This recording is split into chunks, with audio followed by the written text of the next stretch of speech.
Peace and welcome back to For the Culture right here on WEAA 88.9 FM and WEAA.org. Absolutely the voice of the community. I'm your host, Farajii Muhammad. Thank you so much for checking in and riding with me this evening, folks. Folks, I am so excited to have another dynamic conversation with a very special guest, with our second special guest tonight. We want to talk about something that is, I think is very important for us to have a continuous conversation about. This is something that, what many would say has been kind of reinvigorated because of the success of the latest film, Judas and the Black Messiah. And it has created a greater interest in a number of people who want to know what really happened to some of our great heroes and sheroes, especially during the time of the Civil Rights Movement and the Black Power movement. Well, one of the biggest figures of our history is Malcolm X. And tonight, we want to go a little deeper and further into the conversation as we talking about the assassination of Malcolm X. We're going to talk about the United States government, and let us talk about this narrative behind the rise of the Black Messiah. Now, this is the second part of the conversation that we had tonight, that we'll be having tonight. The first part, if you remember, we had with Dr. Ray Winbush last week, when there came about the quote unquote deathbed confession of a former New York Police Department officer, Mr. Ray Wood, who confessed that in an extensive letter that was read by his cousin, Reggie Wood, last week, who confessed that it was in fact a conspiracy between the New York Police Department, the FBI, and the state's attorneys to assassinate and kill Malcolm X in the Audubon Ballroom on that fateful day of February the 21st. That news came out, and to some people, it was a shock. To my guests, it's a part of history, and it's just a small part of a bigger conversation that we need to have about the government, the police department, and what has been happening with some of our most vocal leaders. I'm so happy to have my dear brother on the line. He is an author, publisher, researcher. He serves as one of the members of the great research team for the Honorable Minister Louis Farrakhan. He's the author of the book, But Didn't Y'all Kill Malcolm X? We're happy to have him on with us, Brother Demetric Muhammad. Assalamu alaikum, Brother Demetric. How are you, sir? Wa alaikum salam, Brother Farajii. I'm fine, by the grace of Allah. How are you, my brother? We are doing great, dear brother, considering the circumstances. Our spirits are high, and we're in this very interesting time. I think this is a very critical time, which is why we wanted to have the conversation with you. So I'm happy that you are able to join us this evening to talk to us a little bit about the work that you're doing, the research that you have conducted over the many, many years that you have been a student, looking into the assassination of Malcolm X, and then giving us some insight tonight.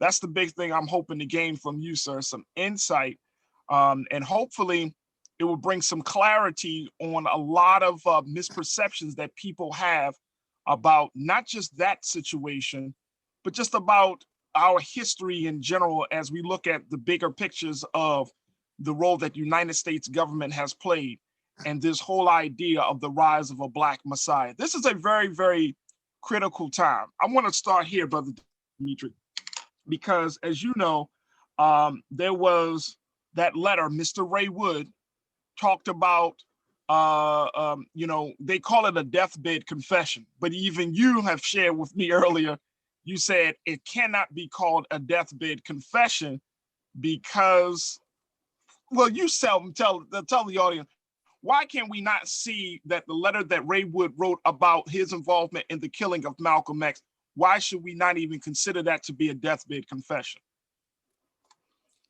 Well, Brother Farajii, I want to say that we are very grateful and honored to have the privilege of being with you and your audience this evening. It's a very, very important subject. And the statement that was read by Mr. Reggie Wood is a very, very important statement. However, in courts of law, there are rules to the presentation of evidence and the process of discovery. And even though this is a very significant document that carries a lot of weight in the courts of public opinion, it does not rise to the weight of necessarily a deathbed confession, seeing as how Mr. Raymond would continue to have a longer period of life, maybe upwards of 10 more years since he gave his initial statement to his cousin, Reggie Wood. But it is still an important confirmation of what many of us in the Black community have known and had healthy speculation about for many years as it relates to the government's role in the discrediting and the subsequent destruction of strong Black organizations that the white power structure had not approved of. And talk to us a little bit about, this particular confession saying that the FBI and NYPD, you mentioned it, you're saying it, I agree with you, that it comes to no surprise, but yet it seems to be what some would say to be like the nail in the coffin. It is, that seems to be the smoking gun. Why is this letter still framed as being the quote unquote, the smoking gun of a case like this? Well, for such a long time, as you know, Brother Farajii, and as was the cause for us writing our book, in the court of public opinion, so many people have falsely believed that it was the Nation of Islam who bears responsibility for the assassination of Malcolm X. Even though many researchers, long before I had published my work, had uncovered documents, only the tip of the iceberg, I might add, coming from law enforcement agencies that detail their involvement in the destruction not only of the Nation of Islam, but even the movement led by Dr. Martin Luther King Jr., Malcolm X, other organizations. So there's been a policy indicated by the history of law enforcement antagonism of Black organizations. And that policy is that Black people must be denied the ability to organize and to pursue justice and liberation. So even though we have had knowledge, and even in my book, which I published last February, we discuss Raymond Wood and him being one of several who worked for the New York City Police Department as an agent provocateur, not just an informant, which is someone who goes and reports back to whomever has hired them, but an agent provocateur, as we discuss in the book, is a much more pernicious character. So you'll note that when Reggie Wood read the letter from Raymond Wood, the most powerful statement in the entire document, from my vantage point, is when Ray Wood said that he was hired as a New York City police officer, and his job was to encourage members of Black organizations to commit felonious acts. This is a truth that should be screamed from the mountaintops, because it has much wider implications, particularly, Brother Farajii, when we consider how so many activists nowadays have seen as their cause to help brothers and sisters who have felony convictions re-enter society. Now we have to go back and look at so many convictions to see, where was the government involved in making criminal activity or insisting upon criminal activity by members of the Black community. And that part of the conversation is the hard part, I'll say, Brother Demetric. That is the hard pill for us to swallow. I want to kind of talk about something that has happened over these past couple of days, which is why I think our timing to have this conversation is so important, where Mr. Wood's daughter, Kelly Wood, said that there was no way that her father, Raymond Wood, wrote the letter in which he admitted to helping arrest members of the Malcolm X's security team before the assassination, and most importantly, she says that the letter is fake. Talk to me about this. How does this play out based upon your research and your understanding of this case, Brother Demetric? Well, you know, I watched the interview that she did where she criticized her cousin for putting forth a document that she believes is fake. Now, last evening, I was on a program with Reggie Wood being interviewed by student minister Willie Muhammad for NNV News.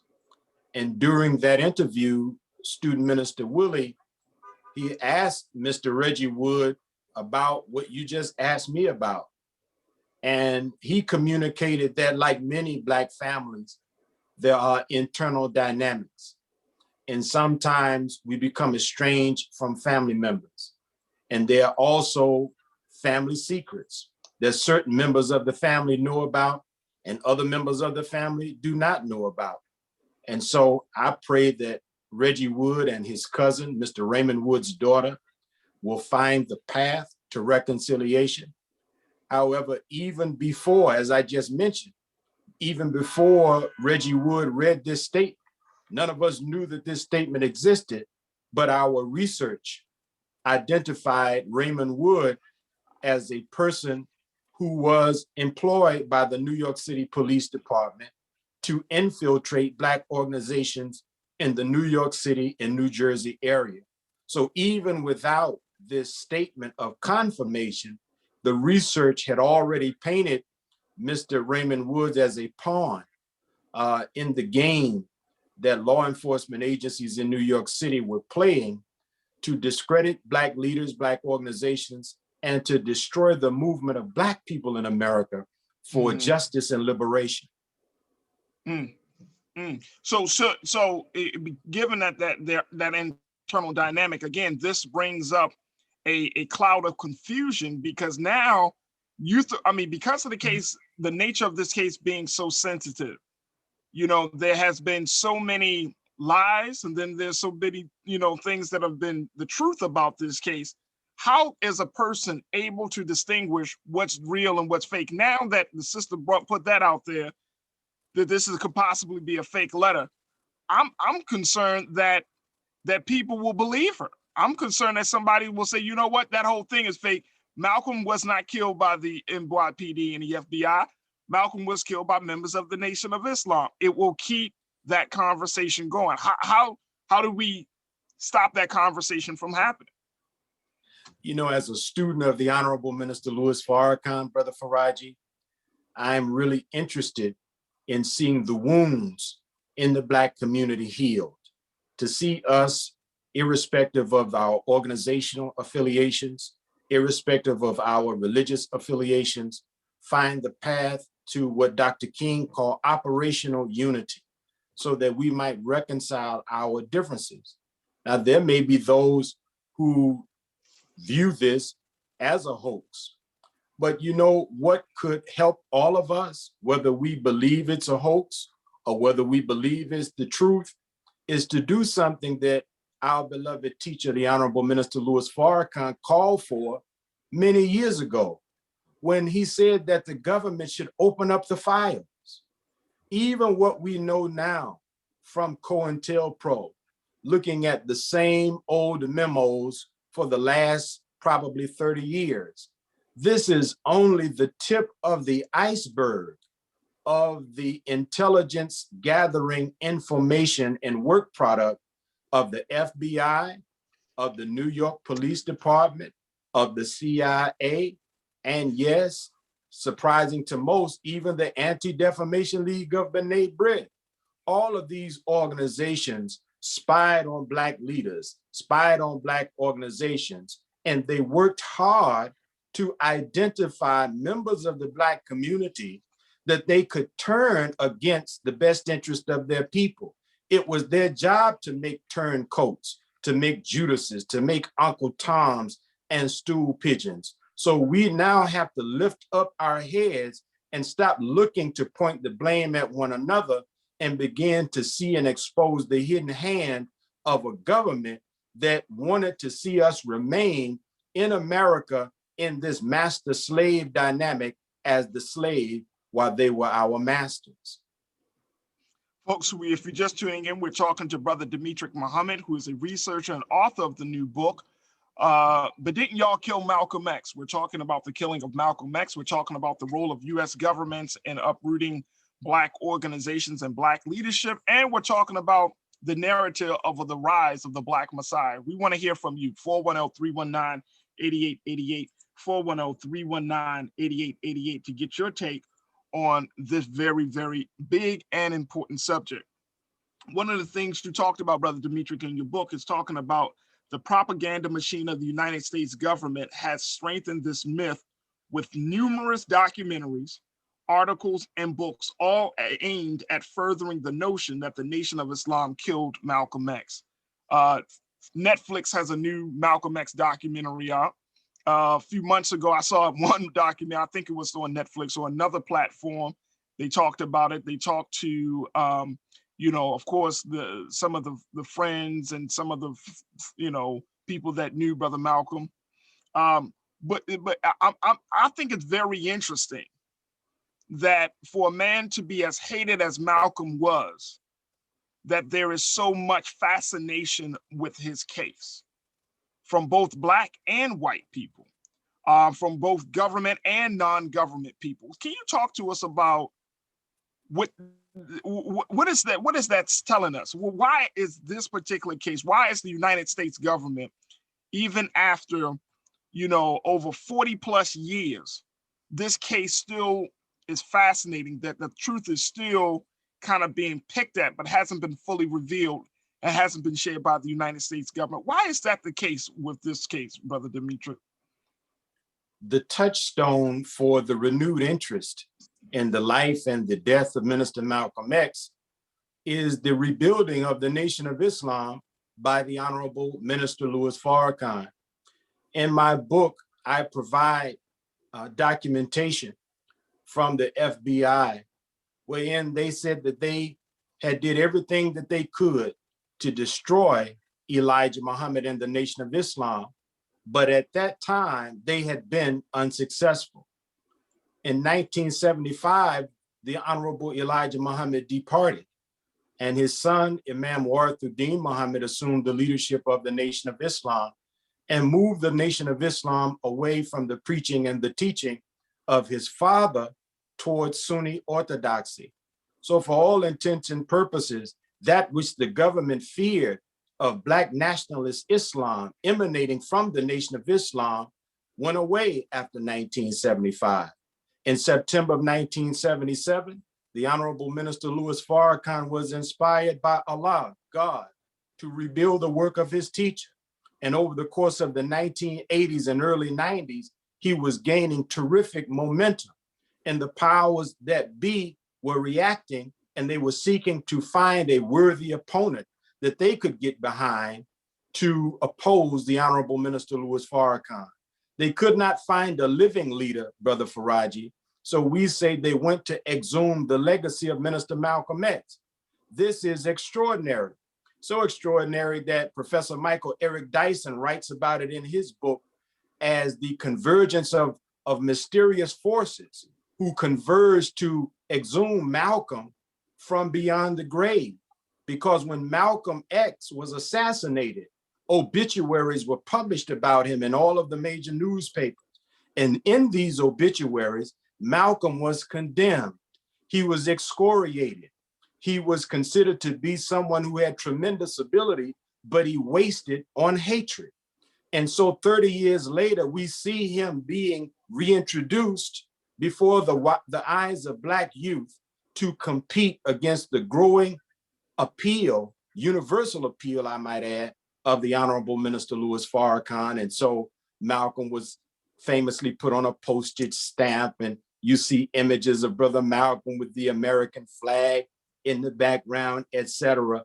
And so he was made a pop culture icon to oppose the Honorable Minister Louis Farrakhan, because right along with the reintroduction of a more sanitized version of Minister Malcolm was the creation of a new narrative, a false narrative that had never been heard of in nearly 30 years since Malcolm was assassinated. And that new false narrative created by Gabe Pressman and Jack Neufeld, New York journalists, that new false narrative was, for the first time in nearly 30 years, the name Louis Farrakhan was now being associated with the assassination of Malcolm X. And it doesn't help when you throw his name into, I remember that very infamous scene in Malcolm X where, that question was asked during, as Betty Shabazz, played by Angela Bassett, was coming down the steps, and, the press was asking her, who you think killed your husband? And do you think it was Louis Farrakhan? And it was like, I mean, at the time of watching the film, I was thinking to myself, where did that come from? Right. Field, you know what I mean? Right. But I really doubt that somebody asked that question at that time, as that film would try to. And I'm not saying there's no shade on Spike Lee, but I do know that anytime you make a film of such sensitive nature, like a Malcolm X story, just like we didn't see this so much as with Judas and the Black Messiah, but it has to go through a lot of different hands, the script and the development of the film. So that was one of the big things. I remember that as distinctively as a teenager, thinking to myself, like, what was that about? But I want to take a call real quick before we take our final break, Brother Demetric. I want to hear from Sekou. Sekou, thank you for checking in. What's your question, your thought? Good evening. My Good evening. question is, why do y'all insist on opening up these wounds? It's not going to change anything, because there are those of us who are still living, who were old enough at that time to know what happened and who was responsible. Farrakhan didn't even deny it. In fact, he almost confessed to it. He said he was one of the ones who helped create the atmosphere that led to the assassination of Malcolm X. It's common knowledge. Malcolm's wife and daughter, that's why they took him to task. One of them hired an assassin, or tried to hire an assassin to assassinate Farrakhan. So all y'all doing is opening up wounds, man, bringing back that pain again, because Malcolm was a surrogate father to me. Well, let me ask you a question, though. Let me just say this. We didn't open up the wounds. The confession came from a former NYPD police officer. So y'all say, but I also heard you say that one of the relatives said it was a fake, just like the Willie Lynch letter was a fake. But people believe the Willie Lynch. So wait a minute, hold on. Let me ask you this question, Sekou. Here is the assassination of one of Black America's most respected leaders that has yet to be fully solved, that has caused a killing that has caused great division among Black leadership and Black people. And you're saying that we should leave well left alone, when if we can start to get to the root of the problem and get to the truth of the matter, that we could bring about healing. You would rather leave it alone to keep division going rather than get to the root of the problem and bring about healing so that our people can move on together. Is that what you're telling me? May I respond? Absolutely. Okay. I'm saying this. Nation of Islam engaged in internal power struggle, and as a result of which Malcolm X was murdered by members of the Nation of Islam. I did time in the federal prison system, and I ran into folks who did time with guys out of New York. I talked to them. They say they spoke to the guys who were convicted of assassinating Malcolm X. One of them confessed. He said, yes, we did it. We were soldiers. We had orders. And we acted on those orders. And if we had to do it again, we would do it again. You need to get over it, let it go. That internal struggle and what happened to Malcolm destroyed the Nation of Islam. Let me say this. You saying that we need to let it go? White America hasn't letting it go. America know what happened. The FBI, the New York police, they knew there was internal dissension within the nation. They knew it was internal struggle going on for power, for control. So they just backed up and let things take their natural course, because they know what Black folks do. They fight and kill each other, but they scared of the blue-eyed devil. That's the all right, Sekou, I gotta let you go. Here's what I don't understand about your rationale, Sekou. You tell me you want us to move on, but there's real pain there, brother, and real misunderstanding and lies there that has to be uprooted so we can get to the truth. You don't sound like you want to get to the truth of the matter. You sound like you want to perpetuate the matter. Now, you might have a problem with the Nation of Islam. That's not for me to deal with. That's on you, right? But I'm about making sure we get to the truth of the matter. Here's a man that just said the NYPD and the FBI. You called up here last week and said that same garbage. And the thing is, how do you want to blame the Nation of Islam, but you don't want to look at a government that has done this time and time again, that has a track record of killing Black leaders? You so bent on it's the nation, it's the nation. The possibility that the United States government and the police department in these cities across the country conspiring to kill some of our most vocal leaders, that possibility is just completely lost on you. Okay, look, I gotta take a quick pause. When we come back, more of my brother Demetric. Folks, we'll continue the conversation. 410-319-8888. Stay riding with me. You're tuned in to For the Culture on WEAA.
I do this for my culture, culture, culture, culture, culture, culture.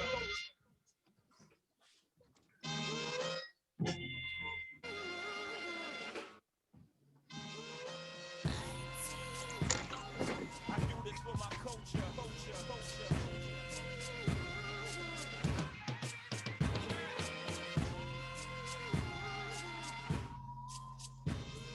I do this for my culture, culture, culture.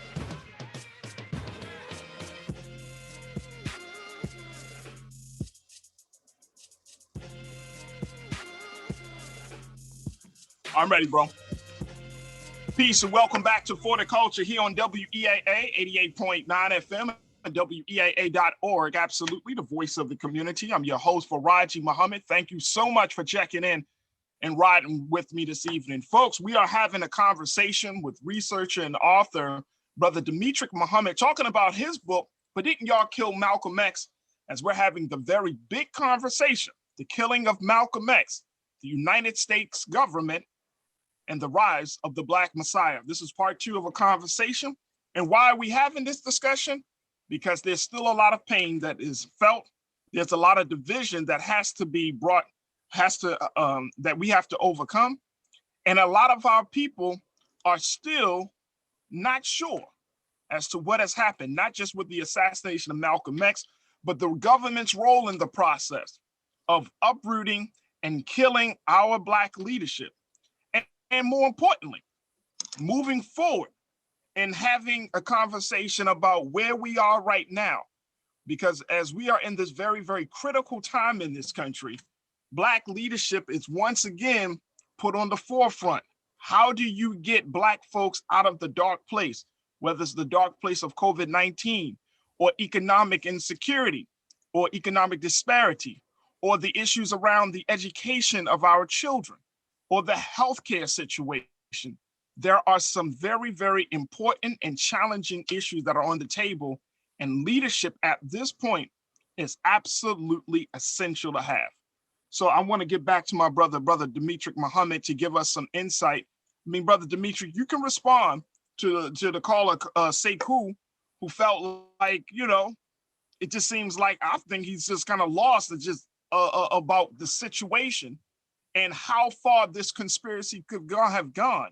When we're talking about the United States government, one thing I'm very, very clear about, brother Demetric, is that the United States government will go as far as it needs to go to accomplish its objectives, especially when it comes to the handling of Black leadership. But please respond to that, brother Demetric.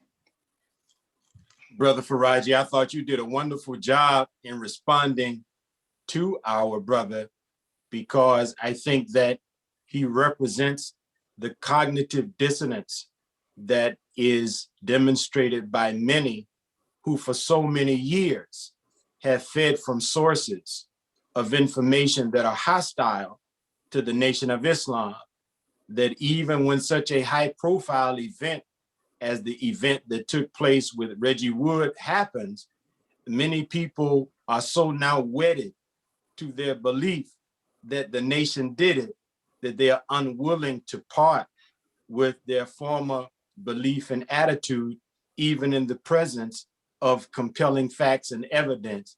And that's one of the reasons why I don't like to argue with brothers and sisters, because quite frankly, brother Farajii, I care enough about this issue that I devoted years of my life to studying it and researching it.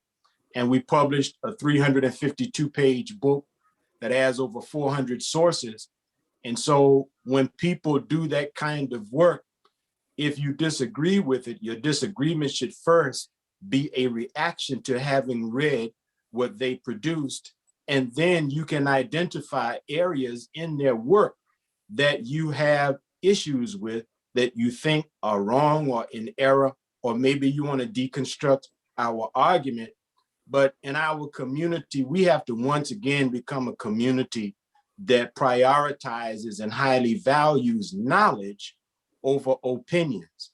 And this is the reason why, if you'll notice, brother Farajii, all of the talk about the Nation of Islam being responsible for Malcolm X, this is fodder contained within the so-called court of public opinion, but it has never risen to the level of facts, so it cannot enter into the courts of law, where there are rules for making certain statements, where there are rules for holding certain beliefs. There's a discovery process. There are rules to the gathering of evidence and the introduction of evidence.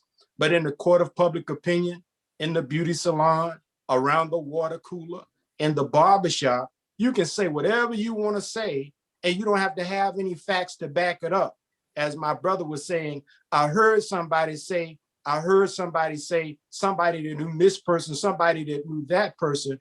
And so in a court of law, this would amount to hearsay, not as factual evidence. So that's my challenge to my brother that called in. With respect, read the book.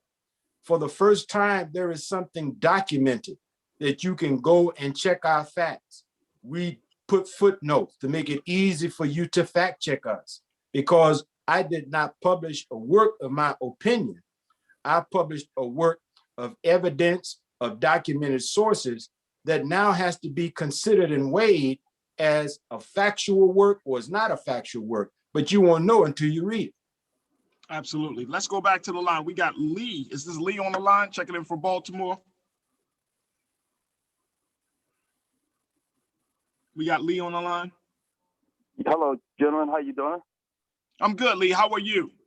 All right. I'm good. Yeah, so I'm listening to your conversation with the gentleman. And my first point is that there's no doubt in my mind, back in the 50s, police in New York will be capable of, and the government be capable of disrupting, an organization, even if it was murder. There's no question. But my only point about my understanding of Malcolm X is that he was on the wrong side of, got on the wrong side of the nation. He was threatened, and we don't know who got to him first, but there was no question in my mind growing up in the 60s. The word was that he was disrespectful to the nation.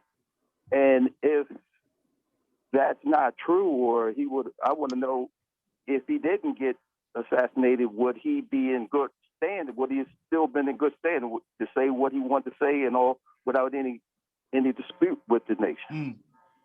Hey, Lee, I appreciate you for bringing that point up, and I think that's an important part of this conversation. And so again, I appreciate you. And Kelly, Kevin, and Shirley, and Robert, we're going to get to you. But Brother Demetric, I think that's an excellent point, because people, It's a very good question.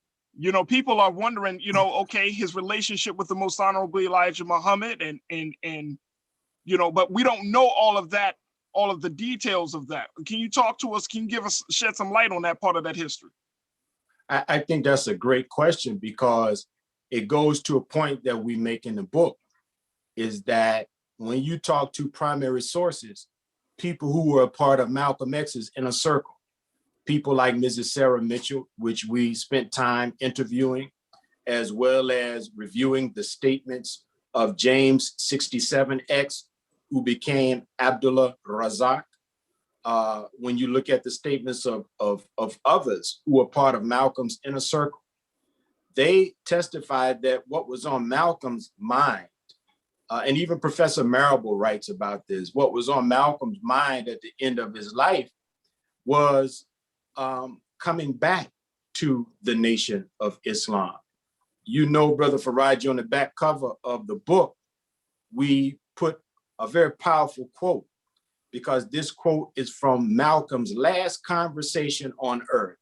And it was a conversation with Miss Sarah Mitchell, who was his secretary and administrative assistant after he left the Nation of Islam. She was never a registered member of the Nation of Islam, so she had no motivation to speak favorably about the nation.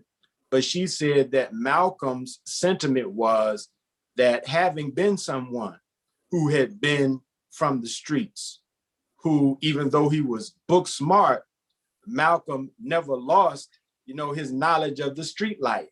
Right. And she said that Malcolm was rather melancholy, because as he was adding up in his own mind the various things that was taking place in his life that threatened his life, he said that he felt that he had been duped into pointing the finger at the Honorable Elijah Muhammad and the Muslims. And she said that Malcolm said, now anybody could kill me, and the Honorable Elijah Muhammad and the Muslims would be blamed. So Malcolm had planned that day to publicly take back his accusations that it was the nation attempting to take his life. Now, only you mean on, I'm sorry, Brother Demetric, but you say on that day, you mean yes, February 21st, 1965, at the Audubon Ballroom. He was going to retract his statement. He was going to retract his statement. Yes.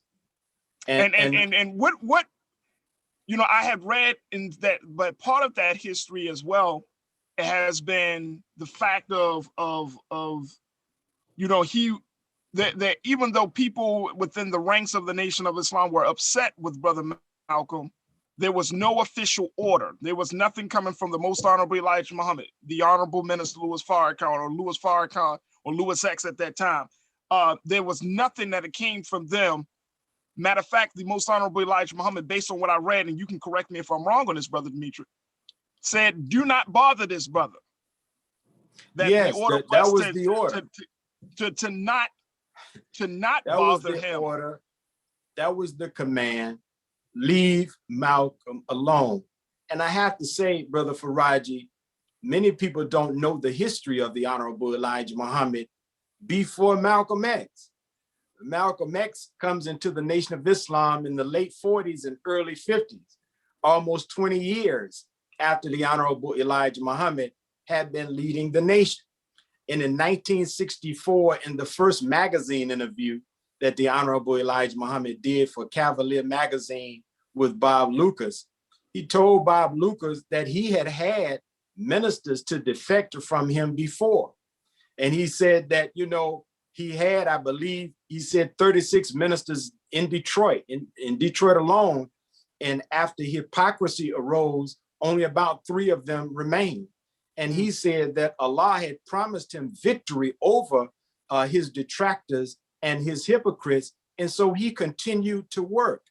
And in the 1965 Savior's Day address, which is consistent with the documented history of the Honorable Elijah Muhammad, he publicly stated that Allah, in the person of Master Fard Muhammad, forbade him from using physical force against his people. So the Honorable Elijah Muhammad does not have a history and a record of conspiring to murder or to harm anyone. And again, I have to emphasize, Brother Farajii, with all of the money, all of the resources, all of the man hours of labor, all of the efforts of the federal government to destroy the Nation of Islam, which I might add, Malcolm's assassination was part and parcel to. This should teach us that if there was evidence that Elijah Muhammad ordered the assassination of Malcolm X, if Louis Farrakhan ordered the assassination of Malcolm X, they would have long been arrested and imprisoned, and their trial would have been a public spectacle. So again, we have this issue of 2 courts. One court, the court of public opinion, where people just volunteer their opinions and their ideas. Nowadays, that kind of thing is on steroids, because if you got a smartphone and a YouTube account, not only can you just utter your factless opinion, but you can make a video about it. But all of this never enters into the courts of law, because there are rules for presenting evidence, and there's a high standard of what is to be considered as true in a court of law. So you and I both know, Brother Farajii, Minister Farrakhan is being censored as we speak from social media. You mean to tell me that he played a role in Malcolm's assassination and his enemies have not or had him arrested and in prison? It doesn't make sense when we separate ourselves from our emotional attachment to the attitudes and the beliefs that we have had all these years. Let's go back to the line. Shirley, thank you for your great patience. What's your take? Thank you very much for having me. I want to say, I'm trying to figure this thing out. Why is it that we as African Americans, Black, so on and so forth, why can't we just come together as one? Like now, I stopped calling the show because all these years, I never knew that, I don't want to call them white, but quote unquote white people listen to this station. And I thought it was a place that we can go and voice our opinions. Like on my job, or any large corporation, what they do, they put one employee against the others. They break down, like if you have like 5 of us Black women, we started bonding. Before you know it, somebody got a raise, they put that out. And so next thing you know, we're not together anymore. The same thing with this. Like if you don't think the government had anything to do with separating us, because together we stand, divided we fall. If you put all this stuff in the mix, exactly like that young man that called, he had some valid points. I'm not saying if they're right or not, but the point of it is that let's move forward. Let's just know and put it in our head that yes, the government will do things to keep us divided. We have to come together. When all this stuff happened at the White House, January 6th, whatever day that was, yes, ma'am. I wanted to find Mr. Farrakhan. I'm like, because we need someone. We need to come together. We need someone to stabilize us, where we can understand to come together as one and put us in uniform, not uniform, but in some unity. We need to start somewhere. That's all I have to say. Together we stand, divided we fall. Period. Shirley, I hope this, first and foremost, Shirley, I hope that this is not the last time we hear from you. So for you to be on the whole and sharing your thoughts, I appreciate that. I really do appreciate that you shared your thoughts on my show. because I think it is important. And the intention, which I think is very, very important that we always recognize. The intention of this conversation is to bring some clarity, to look at this thing that we have been told for many, many years being one way, and to ask the question, have you considered this? Let's look at the facts of that. And so it's not to bring up old wounds. It's not even to divide. And I think that and Shirley, I appreciate you. You and I you can say without a shadow of doubt that this platform, this show, this station, the last thing we want to do is divide Black people about Black people. However, we do want to at least acknowledge the fact that some Black folks do not have the best interests at heart for other Black folks. And we can't, and as much as, look, I'm with you, Shirley. I would love for us to all get along within ourselves first before we start talking about other people. But the reality is there's a deep-seated self-hatred. There's a deep-seated self-hatred that is still present. And Brother Demetric, as we kind of wrap up this part of the conversation, which leads me to my point, because I call it, and I'm sure that you call it in your writings, the Judas factor, the deep-seated self-hatred. But talk to us about that, because you hear our Black folks want to get past. I think a lot of our people want to get into a space of unity, but there's so much frustration and pain and hatred that we can't seem to get over those humps to get into a better place within the relationship of ourselves. That Judas factor is still there. Can you speak on that, brother? Brother Farajii, my sister's point is so very well taken. And it's a part of, as we mentioned earlier, the work of the Honorable Minister Louis Farrakhan, which is to heal the wounds. And that's the reason why these kinds of conversations, we have to ultimately lift up our heads and stop looking at one another as enemies of one another and begin to look at the hidden hand of our government. If you go to my Instagram page, Brother Farajii, I shared a picture a couple of days ago that was an excerpt from the church committee reports. Now, nowadays, of course, everybody, COINTELPRO is a household term. You got movies where J. Edgar Hoover lookalikes are saying we got to stop a Black Messiah. We talk about COINTELPRO like it's always been common knowledge, and it hasn't. The way the general public learned about COINTELPRO was when Senator Frank Church held the legendary church committee hearings before the U.S. Congress. And at the end of those hearings, he published a final report. It's 1,000 pages. But in that report, you see what came out of those hearings, where they found where the FBI and these various governmental agencies, what they were doing to destroy Black groups. And then that picture that I posted on my Instagram page, there's a section where it says that the FBI, because this goes to my sister's point, the FBI had literally planned to create a war between the Nation of Islam and the Black Panther Party.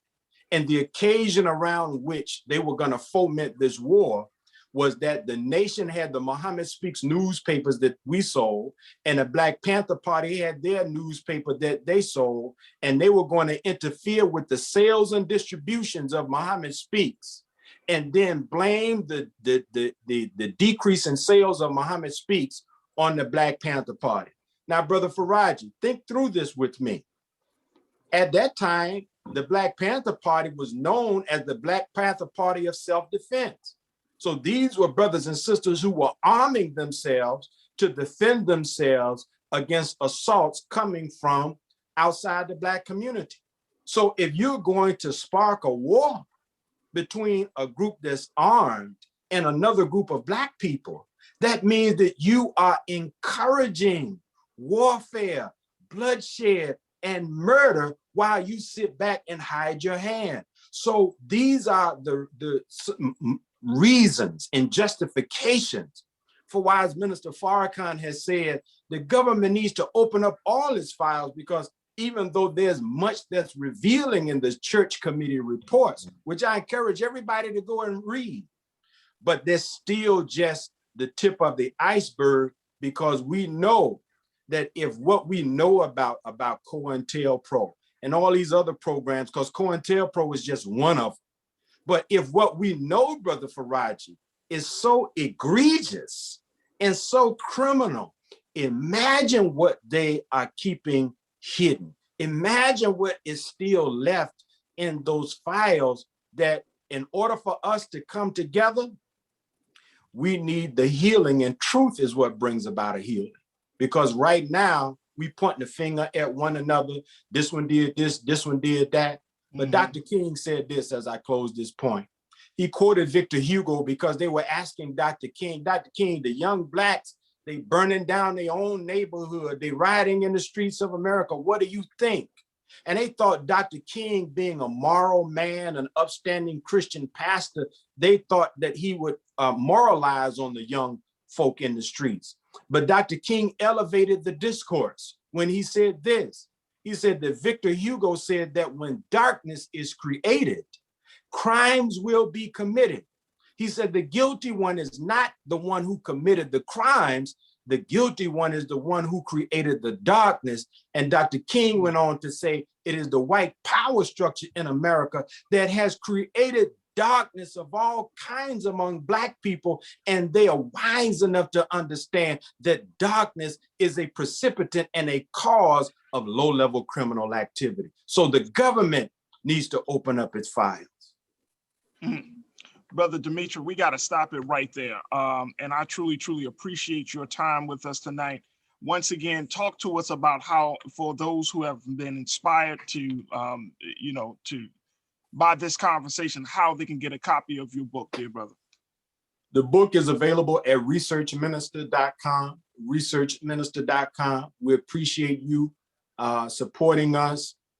Get the book, read the book, share with us your thoughtful critiques, your feedback, your ideas, because we believe that this is an important contribution toward healing the wounds. In fact, the last 2 chapters of the book is entitled Healing the Wounds, and they contain verbatim words from the Honorable Minister Louis Farrakhan. So, it's at researchminister.com is where you can get the book. And Brother Farajii, we really appreciate the work that you do and appreciate you sharing your platform with us this evening. Absolutely. Years of research, 400 footnotes, and you're still just scratching the tip of the iceberg when it comes to understanding the great conspiracy in the assassination of Malcolm X, understanding the role of the US government in uprooting Black leadership, and most importantly, looking at this whole idea of the rise of the Black Messiah. Brother Demetric Muhammad, we appreciate your time, and thank you so much for being with us this evening. Thank you, Brother Farajii. Folks, that's going to do it for me as well. I thank my dynamic team. I thank my other very special guest, Mr. Christopher Shorter, our Baltimore City administrator. And I want to thank Mallory Pinker-Pierre, my man Dre Day, our web director and producer, Makari Kemp, as well as our producer, Demi Goff. Stay tuned. Up next is Lola with In the Groove.